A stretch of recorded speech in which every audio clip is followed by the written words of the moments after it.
Olá, ouvintes! Eu sou Júlia Giusti e o tema do episódio do Pod Cotas UNB de hoje é o sistema de cotas para renda superior a um salário mínimo e meio. Para falar sobre esse tema, temos Akihito Sato e Lorena Rosa, que ingressaram na UNB por meio desse sistema de cotas. Olá, eu sou Akihito Sato, faço jornalismo na UNB. Oi, eu sou a Lorena, faço publicidade na UNB. Para começar, vocês poderiam contar um pouco sobre o processo de ingresso de vocês? Sim, eu ingressei pelo PAS, Programa de Avaliação Seriado da UNB.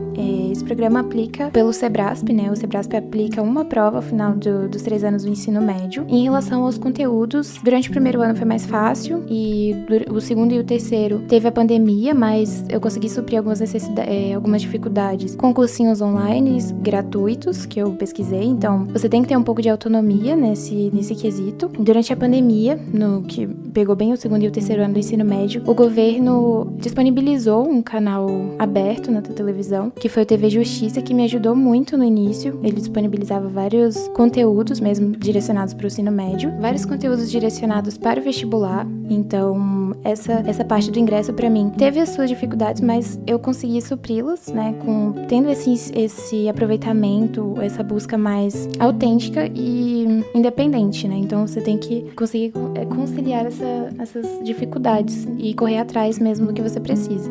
No meu caso, foi parecido, mas diferente. Eu entrei pelo sistema Enem/Sisu. O que aconteceu com a Lorena também repetia no meu caso, mas mais próximo do terceiro ano. Então, eu tive uma convivência relativamente maior com os professores e isso, na escola pública, é, de certo modo, relevante. Porque na escola pública não tão somente a educação é importante, como o sistema de auxílio que os professores desenvolvem. É muito comum, na época que eu fazia o terceiro ano, de professores mesmo, independente de horário, correr atrás dos alunos para mandar documentos, diretores tentar em contrato com a família para poder fazer a continuidade desse sistema de educação do ensino médio. Mas para mim foi um pouco precário, porque desde o ensino médio era repetido a ideia de vestibular, e apesar de ser repetida essa ideia de vestibular, todo o conteúdo era muito precarizado, porque você tem que focar no Enem, você tem que seguir as regras que eram ditas pelo Enem. Então, caso fosse necessário tentar outro modelo sem ser o Enem, tentar o vestibular da UNB, tentar fazer o PAS, já não era possível, porque era todo construído para ser feita essa prova. Quando eu fui fazer o terceiro ano, entrou a pandemia, e nesse processo ficou muito bagunçado. No meu caso, que eu sou da Bahia, não tivemos uma TV que possa formalizar essa educação, então era tudo feito através de outros mecanismos, como o WhatsApp, o e-mail, Google Sala de Aulas e outras plataformas digitais, mas muitas vezes não chegavam aos alunos. Os professores que tinham que tentar chegar a esses alunos, os diretores, os alunos muitas vezes tinham que deixar de estudar para poder trabalhar e ajudar a família por conta desse período pandêmico. Além de todo esse caos que foi tomado, foi muito precarizada a educação. Então, no meu caso em particular, eu ainda tive de fazer um curso online para poder complementar a educação do ensino médio. Então, é isso que ocorreu no meu processo de inclusão da universidade. Além do fato de que, na época que eu fui ingressar no UNB, o próprio UNB tinha acabado de abandonar o sistema de seleção unificada, que é o SISU. Então, o processo foi completamente diferente, em uma época completamente distópica do que estava acontecendo. Então, o acesso das informações estava fragmentado. O edital era um pouco bagunçado, as datas eram um pouco bagunçadas, o processo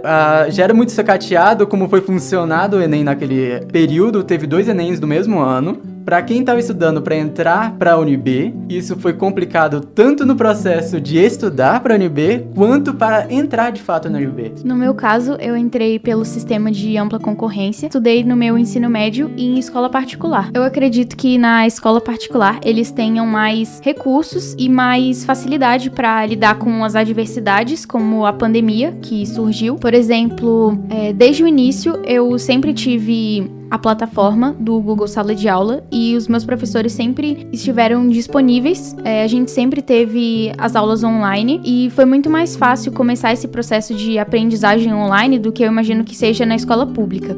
Só complementando, a partir do meu terceiro ano foi mais simples, né, esse quesito de estudar para o vestibular, porque o primeiro ano foi presencial, ok, foi mais tranquilo ali, eu tava conhecendo ainda esse sistema, e assim, eu não tava na pandemia ainda. Depois do segundo ano a gente teve esse acesso meio confuso, né? Primeiro começou com as aulas na TV e não eram os nossos professores, depois introduziram o Google Sala de Aula pra gente também. Mas aí eu fui aprendendo a lidar com essas ferramentas e formular meu novo jeito de estudar. Então, a partir do meu terceiro ano, acho que já vi uma facilidade maior e um apoio também na escola, porque os alunos que estavam ali em conjunto, trabalhando, estudando para passar no vestibular, faziam uma parceria com a escola para ajudar a outras pessoas com dúvidas, assim, uma monitoria, sabe? Eu inclusive, participei de algumas para solucionar algumas questões do edital. Então, para mim, são séries de aprendizados, né, que a gente tem. E esse processo é muito interessante porque tivemos que nos reinventar num período que, pro Enem, no meu caso, foi uma mudança repentina, não só da pandemia, mas também do processo. Reinventar também da maneira como a Lorena teve que lidar e a diferença que ocorre também em relação à Júlia, porque são processos completamente diferentes, mas com dificuldades que, apesar delas, a gente consegue demonstrar certas nuances que o sistema de cotas ajudou a auxiliar todos a entrar nessa universidade. Por levar em consideração questões financeiras e sociais, o sistema de cotas sociais torna o acesso à universidade mais justo entre as pessoas. Para vocês, como o sistema de cotas sociais na UNB contribui nesse sentido? Porque a busca de equidade em um país tão desigual,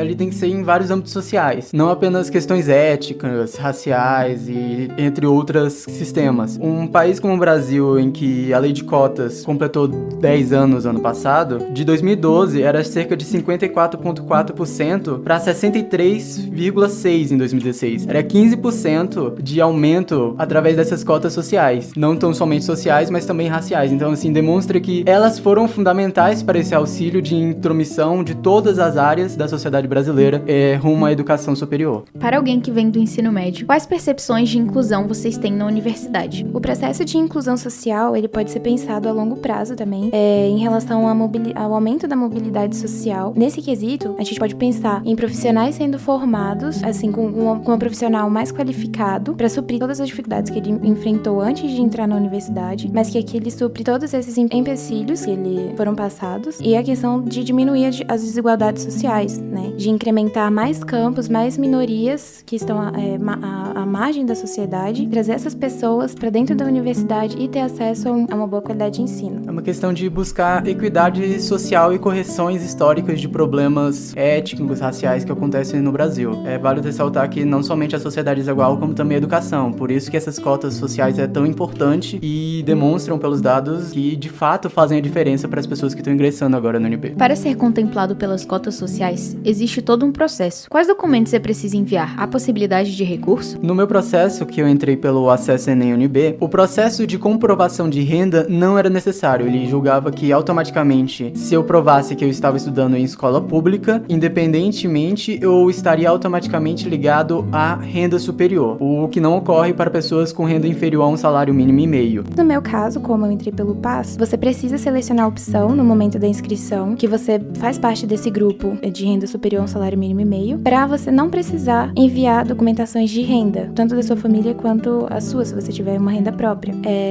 Alguns documentos que precisam ser enviados, principalmente a declaração de conclusão do ensino médio, que você faz no terceiro ano, nos outros anos não precisa enviar. Esse documento, ele substitui o certificado de conclusão caso a sua escola ainda não tenha preparado, não esteja pronto para você buscar. Tendo esse documento, você já consegue fazer a inscrição e o Sebrasp já avalia e valida a sua inscrição a partir desse documento, então é bem tranquilo. É válido ressaltar que a UNB trabalha em cima de categorias e subcategorias para o sistema de cotas. Eles separam entre a escola pública e o sistema universal, o sistema de renda inferior a um salário mínimo e meio, que é o grupo tipo 1, e o sistema de renda superior a um salário mínimo e meio, que é considerado o grupo 2. Também é subdividido em pessoas PPI, que é as pessoas preto, pardas e indígenas, que é o nível 1, e pessoas que não se consideram nessa categoria étnica, que é o nível 2. Além da subcategoria PCD, que é pessoas com deficiência, que é considerado condição A, e as pessoas que não se declaram nessa condição. Todas essas condições são necessárias comprovações através de documentos. Em relação ainda ao período de envio de documentação, tem uma parte que eu não mencionei, mas que é muito válida, porque eu tive um pouco de dificuldade com isso quando eu fui fazer a